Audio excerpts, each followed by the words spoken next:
Okay, let's unpack this. Welcome everyone to the deep dive. Hi there. So our mission today is really to dig into this fascinating story we found in our sources. It's actually from a YouTube channel transcript Mm-hmm. designed for learning English through stories. Mm-hmm. And the topic is Thanksgiving. But like looking at traditions, generosity, and maybe some pretty profound hidden truths just under the surface of what seems like a simple little tale. Yeah, it's more than just a story, isn't it? Exactly. We want to pull out the key nuggets from this narrative and see what it tells us about, tradition, human connection, the complex ways people interact, especially around this very American holiday. And what's interesting is how the source kind of sets the scene even before the story proper starts. It describes Thanksgiving as this purely American thing. Right. Distinct because unlike older countries where traditions maybe feel like they've just always been there, the source suggests American traditions often need this conscious effort. You have to build them, repeat them. Deliberately. Yeah, deliberately. And it centers the holiday on going home, family, the big turkey dinner, all that. Mm-hmm. And then right away, it introduces our two main characters in New York City, Stuffy Pete and an old gentleman. Their paths cross because of a tradition one of them is, well, actively creating. Right. So the story kicks off. It's Thanksgiving Day, Union Square Park.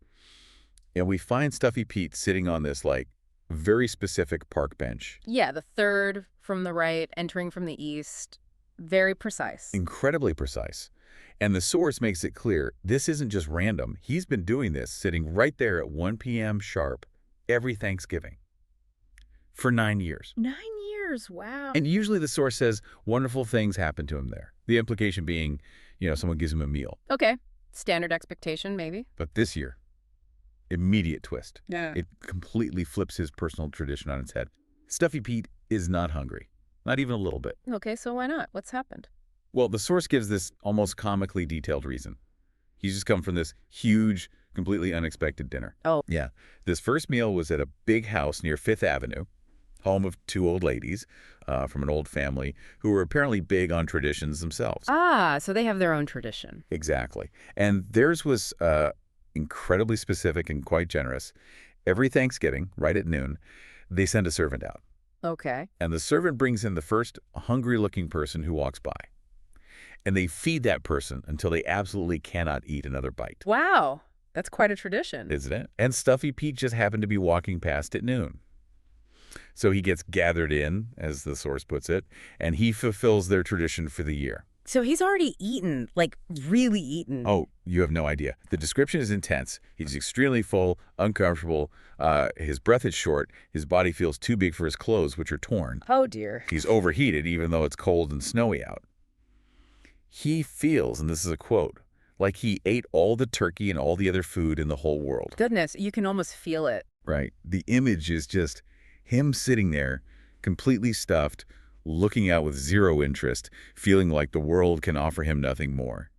It sets up such a stark contrast, doesn't it, for someone in his situation on Thanksgiving? It really does. It totally changes the energy for what happens next. Which is? Well, here comes the second character, the old gentleman. He walks right up to that specific bench. The same one. The very same one. Yeah. Because he has his tradition involving Stuffy Pete, for the last 9 years, he's come here to find Stuffy. To do what? To take him to a restaurant and watch him eat a big Thanksgiving dinner. Okay. So that's the wonderful thing that usually happens. Presumably, yes. Yeah. And the old gentleman is very aware of what he's doing. The source points out he sees this as actively trying to build a tradition in America. Right, that conscious effort idea again. Exactly. He knows it took repeating the same thing for a long time because, as the source notes, traditions here aren't like in older countries, maybe not as ingrained. So he feels like he's doing his part. Yeah, he feels he's helping build a great American tradition. Even if it's just feeding one person once a year, it's proof to him that, it can be done here. Tradition building is possible. Like, what a perspective. It is. And then we get a description of him. Thin, tall, maybe 60, dressed in black, glasses, showing signs of age hair, whiter, thinner, legs maybe not as strong as last year. Okay. So Stuffy sees him coming. And given that Stuffy just ate the world's supply of turkey, Yeah. How does he react? Oh, it's described as pure agony. He starts shaking, his breath gets even shorter. He wishes he could just vanish or fly away, but he feels rooted to the spot. Wow. The source even says there were tears of suffering in his eyes, which is such a total reversal from previous years, right? When the old gentleman's arrival and his words were apparently like music to Stuffy's ears. That's heartbreaking. And the old gentleman doesn't notice. Apparently not. He gives his usual greeting, which the source says was almost a tradition in itself. Something like, "Good morning, glad troubles haven't hurt you. Come with me for a dinner to make your body thankful." The irony is just huge. Yeah. Because his trouble is the food he already ate. Exactly. And the source adds this detail. Maybe the old gentleman turns away from the wind, or maybe he just isn't looking closely enough to see the tears. Mm-hmm. And then there's this other layer. The source gives us a peek into the old gentleman's own sadness. Oh. Yeah, it says he wished he had a son, someone to carry on this tradition after he was gone. He felt that would make it a, quote, real tradition. Huh. That's interesting. So for him, a real tradition needs legacy. Continuation beyond himself. It seems so. It suggests maybe his idea of tradition isn't just the personal repetition, but something more dynastic, maybe? Even while he knows it takes conscious effort in America. It adds complexity. Yeah. And his life otherwise sounds pretty simple. Yeah, the source mentions winter flowers, walks on Fifth Avenue, a summer farmhouse where he hunts bugs, makes this one Thanksgiving act seem even more significant for him. Which brings us to the absolute key question here. Stuffy's in agony. He's full to bursting. Why on earth does he go with the old gentleman? Right. It seems impossible. But the source explains it. Stuffy makes the sort of noise. Yeah. And the old gentleman takes it as acceptance. Like Stuffy said, "Thank you, I'm very hungry," but obviously he's not. So why? He understands, the source says, that he's part of a tradition now. The need for food on this day, at this time, it isn't his need anymore. It belongs to the old gentleman, to the ritual they've built. Wow. And there's that really powerful line the source includes, "True America is free, but there are some things that must be done." That hits hard, this sense of obligation, even in freedom. Exactly. It suggests that traditions, even these very personal ones, can create this powerful sense of duty. It overrides Stuffy's physical state, binding them both into this act. And as we find out later, it overrides the old gentleman's true state, too. Okay, so they go. Same restaurant, same table. Yeah. They're known there. Mm-hmm. The waiter even apparently mutters something a bit dismissive, like, "Here comes that old man buying the no-good fella dinner again." Oh, lovely. And then Stuffy has to eat.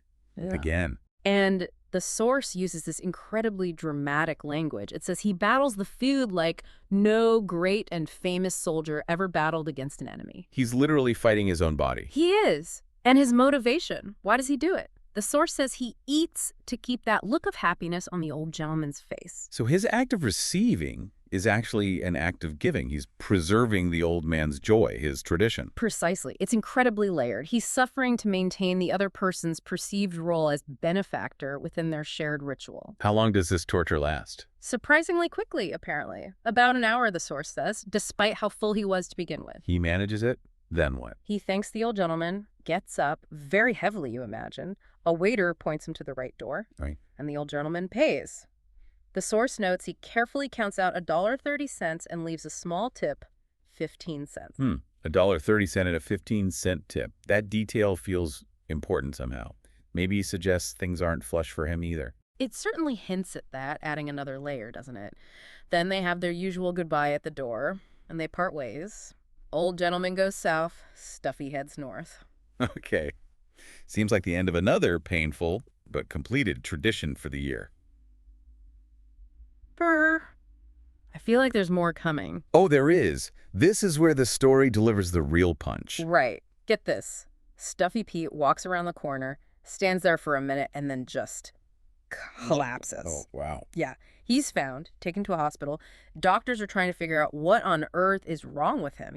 Is he sick, poisoned? They wouldn't guess too much turkey, probably. Probably not. But then, just an hour later, guess who else is brought into the exact same hospital? No.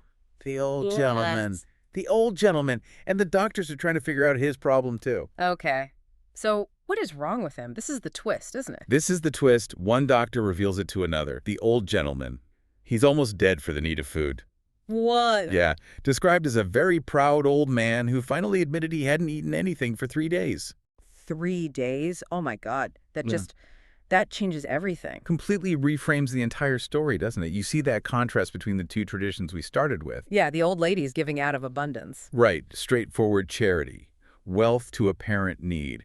But the old gentleman's tradition, which looked like the same thing, benefactor feeding the needy, Was the complete opposite. it was an act of, profound self-sacrifice, a tradition built not on having plenty, but on immense pride hiding desperate need. It completely flips that appearance versus reality thing.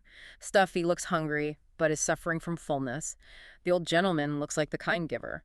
But he's the one truly starving, using the act of giving, maybe, to hold on to his dignity. Maybe it was his way of participating in the feast he couldn't afford for himself. It's incredible the lengths pride can make you go to. Yeah. Pride and dignity in the face of just awful hardship. And it makes you really question what giving and receiving even mean in this context. They become so tangled up. For the old gentleman, the tradition wasn't just feeding Stuffy, was it? It was tied to his identity, his patriotism, that desire for legacy. And for Stuffy, it became this almost absurd duty, performing the act of being fed, even though it hurt him, because it validated the old gentleman's role. And thinking about the source, Yeah. this being used to teach English. It's brilliant, actually. How so? Well, it's not just teaching vocabulary, is it? It's using this seemingly simple story with relatively simple language to open up these incredibly complex human themes. That's a really good point. Tradition, charity, pride, dignity, sacrifice, the hidden struggles people face. Yeah, the narrative itself conveys these profound, kind of sad human experiences Yeah. in a way that really sticks with you. You don't need fancy language for that kind of impact. No, you don't. The simplicity might even amplify it. It highlights how universal these things are. Pride, sacrifice, the meaning we pour into rituals. It makes you think about the traditions you encounter or take part in. Are they always what they seem? What hidden currents might be flowing underneath? Exactly. What needs or motivations are driving the people involved? Maybe unseen. It definitely leaves you wondering about the hidden battles people might be fighting, even when they appear to be the ones offering help. So maybe the thought to leave with is this. Consider the different ways people give and receive, and how our own needs, our own motivations, can be so complexly tied up in the acts of generosity and tradition we perform, often in ways that are invisible to others, and maybe sometimes even invisible to ourselves.